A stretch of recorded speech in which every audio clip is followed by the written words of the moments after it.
Not the kind of rain you see in movies. No, this was cold, heavy, merciless rain. And I was standing outside, with nothing but a backpack, and the sound of the door slamming behind me. "You're not our son anymore!" Those were the last words my father said to me. I was 18. No money, no job, no place to go. And the worst part? They didn't even look back. I stood there for what felt like hours, hoping, praying that maybe the door would open again, that maybe my mom would come out and say, "Come back inside, we didn't mean it." But it never happened. Instead, the lights inside the house turned off, like I never existed. You know what hurts the most? Not the cold, not the hunger, not even the loneliness. It's realizing the people who were supposed to protect you are the ones who destroyed you. Let me tell you how it all started. Because that night wasn't random. It was building for years. I wasn't the perfect child. That title belonged to my older brother Daniel. Daniel was everything my parents wanted. Top grades, athlete, popular, confident, the golden child. And me? I was just there. No matter what I did, it was never enough. If I got a B, why not an A like your brother? If I tried something new, focus on something useful. If I spoke up, stop making excuses. Slowly, I stopped trying. Not because I didn't care, but because what's the point of trying when you're already a disappointment? The breaking point came on my 18th birthday. Funny, right? The day that's supposed to celebrate you became the day my life ended. That evening, we were sitting at the dinner table, silent, tense. I could feel it. Something was off. My father cleared his throat. That sound alone was enough to make my stomach drop. "You're 18 now." I nodded slowly. "It's time you start acting like an adult." I didn't understand what he meant until he said it. "You're not staying here anymore." At first, I thought it was a joke. I even laughed a little, but no one else did. My mom didn't say a word. She just sat there, avoiding eye contact. That hurt more than anything. "Pack your things. You're leaving tonight." "Tonight?" I whispered. My voice was shaking. "Yes, tonight." I looked at my mom, hoping, begging for her to say something, anything. But she just said, "It's for your own good." That sentence still haunts me. For my own good? Throwing me out with nothing? I packed my bag in silence. Every step felt unreal, like I was watching someone else's life fall apart.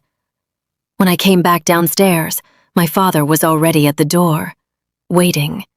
No hug, no goodbye, no emotion, just cold eyes and a locked door. That was the night I lost everything. Or at least, that's what I thought. The first few weeks were hell. I slept wherever I could, bus stops, shelters. Sometimes not at all. Hunger became normal. Pain became normal. Being invisible became normal. But something inside me changed. Every time I felt like giving up, I remembered that night, that door, that sentence. "You're not our son anymore." And instead of breaking me, it started building something else. Anger. Not the loud kind, not the explosive kind, the quiet kind, the dangerous kind, the kind that doesn't scream, but waits. I made a promise to myself that night, standing in the rain, shivering, alone. One day, They'll regret this. Not with words, not with revenge, but with success. Years passed, and I worked like my life depended on it, because it did. I took any job I could find, cleaning, deliveries, night shifts. While others were sleeping, I was working. While others were partying, I was grinding. No excuses, no breaks, no mercy. Slowly, things started changing. I saved money. I learned skills. I took risks, and for the first time in my life, I wasn't trying to prove anything to them. I was doing it for myself. And then, 5 years later, I stood in front of the same house. But this time, everything was different. I wasn't the scared 18-year-old anymore. I was something else, something they never expected. And this time, I wasn't there to beg.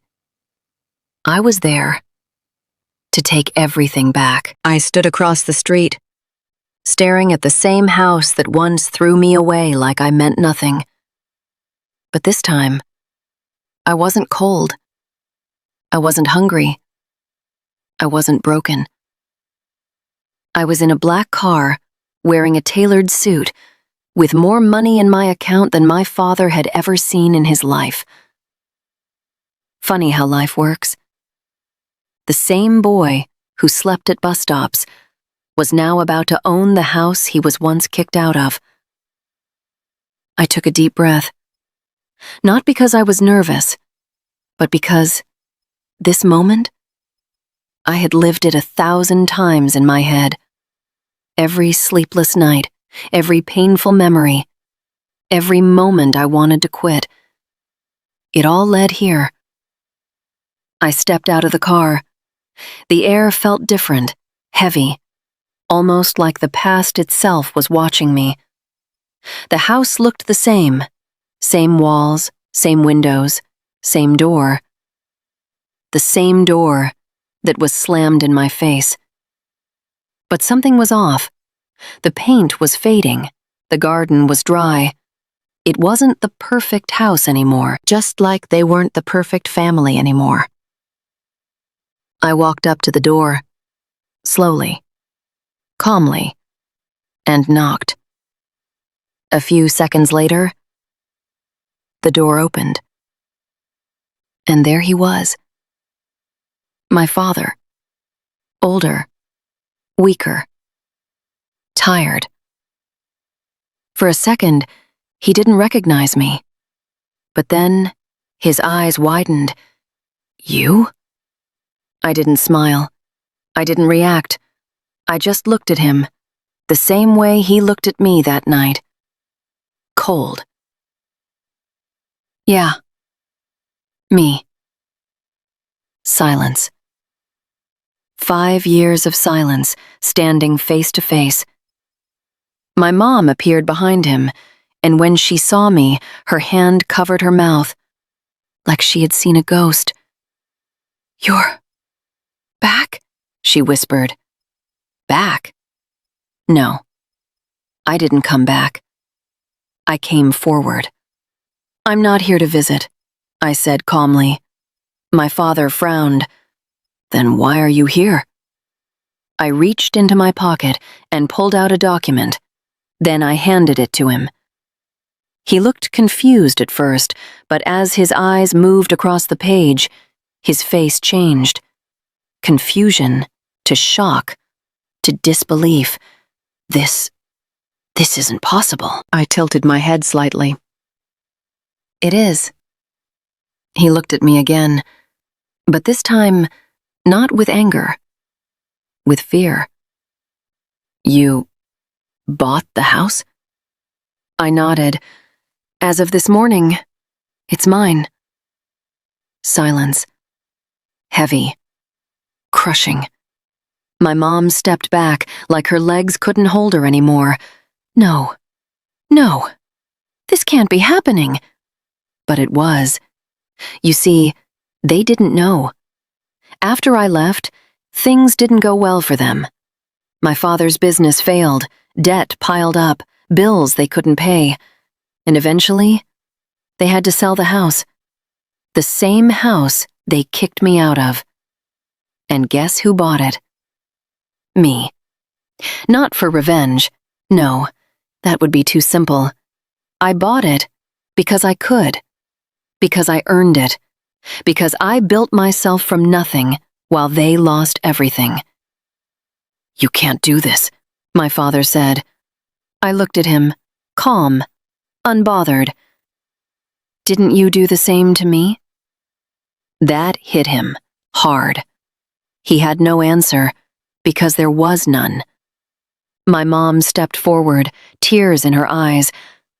"We made a mistake." Ah, there it was. The words I waited 5 years to hear. But something strange happened. I felt nothing. No anger, no satisfaction, no happiness, just emptiness. Because the truth is, some apologies come too late. "You didn't make a mistake," I said quietly. "You made a choice."